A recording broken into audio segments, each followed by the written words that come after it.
सती मां बहुत जिद करती है कि कम से कम आप नहीं जा रहे हैं तो मैं तो जाऊंगा।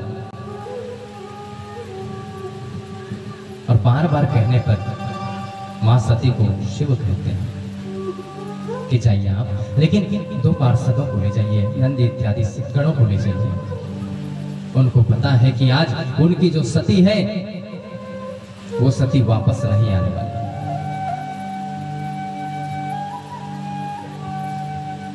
ऐसा ही हुआ।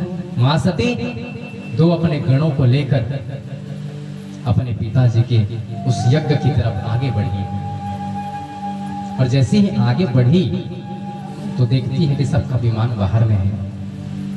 अंदर प्रवेश की, और जैसे ही प्रवेश करती है तो सबसे पहले उनकी बहन उनको नजर आ जाती है। और रामचरितमानस में क्या लिखा है? भगिनी देखी बहुत मुस्कुराता। आज जो बहन थी वो मुस्कुरा रही थी, लेकिन उस मुस्कुराहट पर द्वेष की भावना थी। किसको निमंत्रण नहीं मिला फिर भी आ गई, हंसी उड़ाना, खिल्ली उड़ाना। केवल एक माता मिली जिन्होंने स्वागत किया। मां से कहा कि मां, आपने निमंत्रण नहीं दिया। माता कहने लगी, ये सब तुम्हारे पिताजी जानेंगे बेटी। और जैसे ही पिताजी के सम्मुख पहुंचने वाली थी, पिताजी यज्ञ कर रहे थे, दक्ष यज्ञ कर रहे थे। यज्ञ पर वो कहने लगी कि पिताजी, आप मेरे पति के बिना कैसे यज्ञ कर रहे हैं? उनके बिना तो कोई यज्ञ सफल ही नहीं होता है। शिव जी की जब तक आहुति नहीं पड़ती है भक्तजनों, तब तक कोई जो यज्ञ है सफल होता ही नहीं। दक्ष ने कहा कि बिना बुलाए तुम कैसे आ गई? माता को थोड़ा सा वहां अच्छा नहीं लगा। उन्होंने कहा कि यज्ञ में मैं अपने पति का भाग लेने आई हूं, मैं उनकी सती हूं, अर्धांगिनी हूं। ये यज्ञ का कारण तुम जानते हो सती, इस यज्ञ का कारण बस तुम्हारे पति को नीचा दिखाना है। जब ये चीज सुनी, माता बार बार समझाने लगी। सती मां कहने लगी कि पिताजी, ये सारी बातें आप भूल जाइए, अभी भी कुछ नहीं बिगड़ा है। लेकिन दक्ष के दिमाग में कई ऐसे ईर्ष्याएं भर गई थी, क्रोध बढ़ गया था, जिसका वो दमन नहीं कर पा रहा था। इसलिए बार बार उस अघोरी को,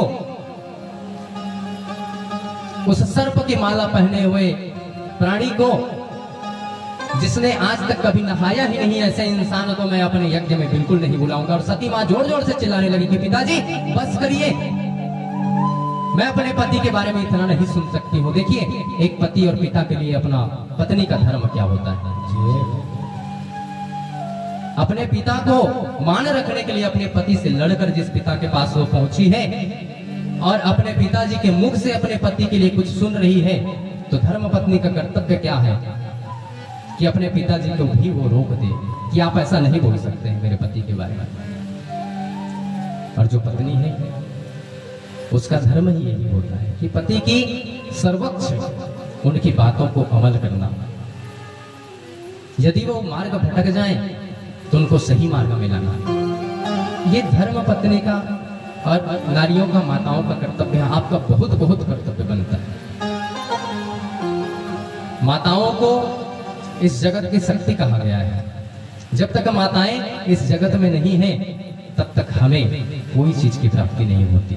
एक माता दोस्त भी बन सकती है, एक स्त्री पत्नी भी बन सकती है, एक कन्या बहन भी बन सकती है। इसलिए शास्त्र में कहा गया है कि जब तक हमारे गर्भ से एक कन्या का जन्म ना हो जाए या हम लोग कन्यादान ना करें, तब तक हमारा उद्धार संभव नहीं है। कन्यादानम महादानम महापातक नाशनम। कन्यादान करने से हमारे करोड़ करोड़ जन्म के कृत पाप संताप नष्ट हो जाते हैं। इसलिए आपको कभी भी किसी का कन्यादान करने का अवसर मिले, आपकी पुत्रियां नहीं है, तो जरूर कन्यादान एक बार जीवन में करिए।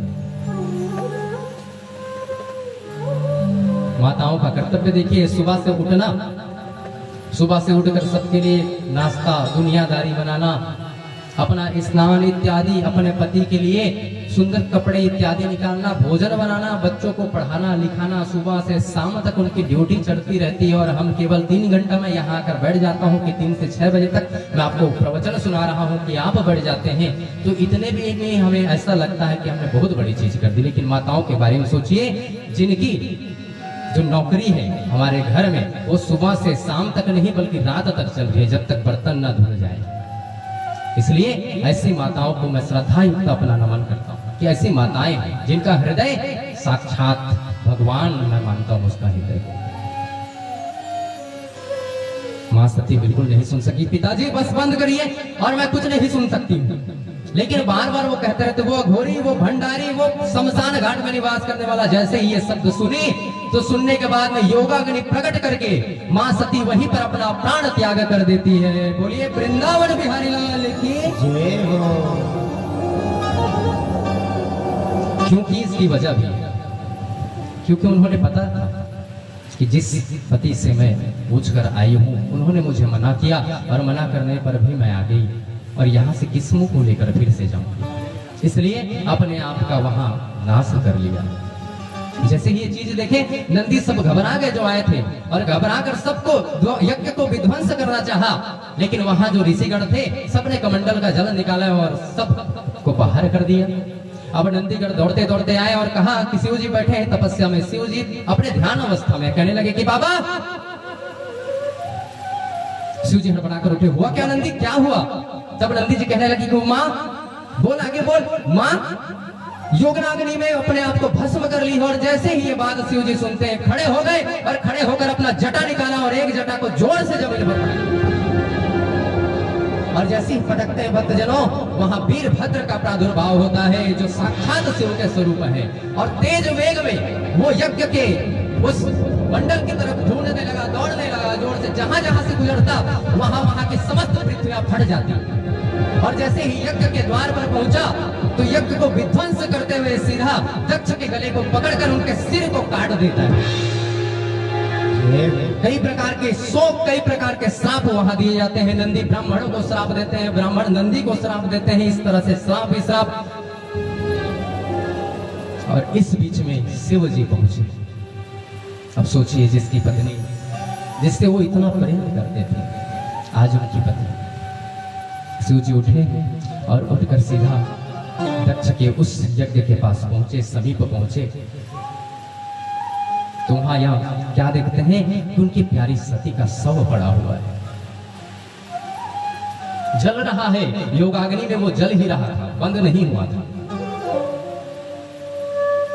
नंदी को कहते कि नंदी बस अब बंद कर, किसी को कुछ श्राप नहीं देना। बिना कुछ कहे आज शिव जी अपनी सती को अपने गोद में उठाते हैं और बिना कुछ कहे नेत्र प्रभु के आज सजल है, नेत्र भर गई है। प्रभु जी जहां जहां से गुजर रहे हैं वहां वहां मांस के टुकड़े गिरते जा रहे हैं। आकाश में लेकर जैसे ही पहुंचे और मांस का टुकड़ा एक जगह जब गिरा तो वहां एक शक्तिपीठ का निर्माण हो गया। ऐसे करते करते कई कई जगहों पर शक्तिपीठों का निर्माण हुआ, और निर्माण होते हुए आज हम उस शक्तिपीठों की पूजन करते हैं। यही माता सती की